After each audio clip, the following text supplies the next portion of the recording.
I walked the dimly lit corridors of the hospital, the air heavy with the scent of disinfectant and a subtle undertone of decay.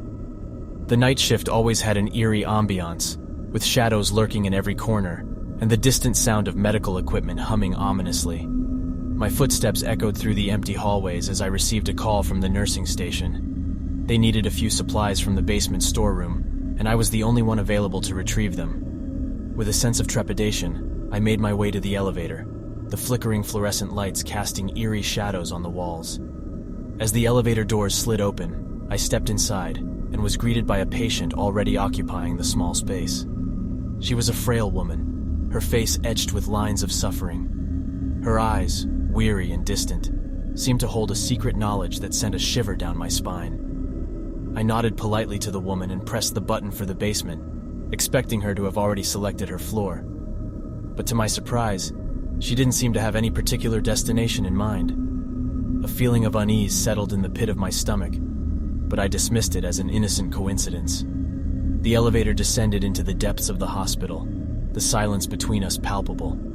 As the doors opened, I could hear the distant hum of machinery and the cold draft that wafted up from below. I hesitated for a moment, debating whether to ask the woman if she had a specific floor in mind. Before I could speak, a figure emerged from the darkness of the basement. A man, his body contorted and hunched, limped toward the elevator with an agonized slowness.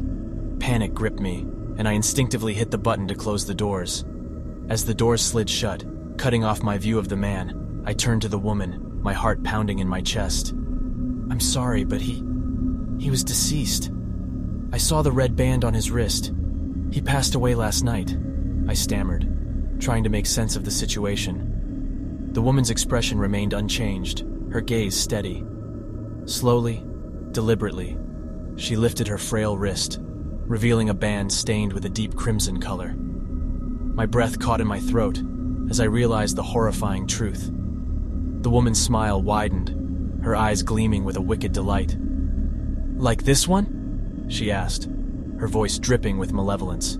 A surge of terror coursed through my veins, and I fumbled for the elevator button, desperate to escape the confines of that metal box. But to my horror, the button refused to respond. The elevator remained motionless, suspended between the floors. The woman inched closer, her frail form now emanating a sinister aura. "You see, Doctor, not all patients stay dead," she whispered, her voice laced with an otherworldly presence. Fear consumed me as I realized the true nature of the hospital. It was not merely a place of healing, but a twisted realm where the line between life and death blurred. The patients, marked by their colored bands, were not as they seemed. They were trapped souls, lingering between realms, waiting for an opportunity to cross over.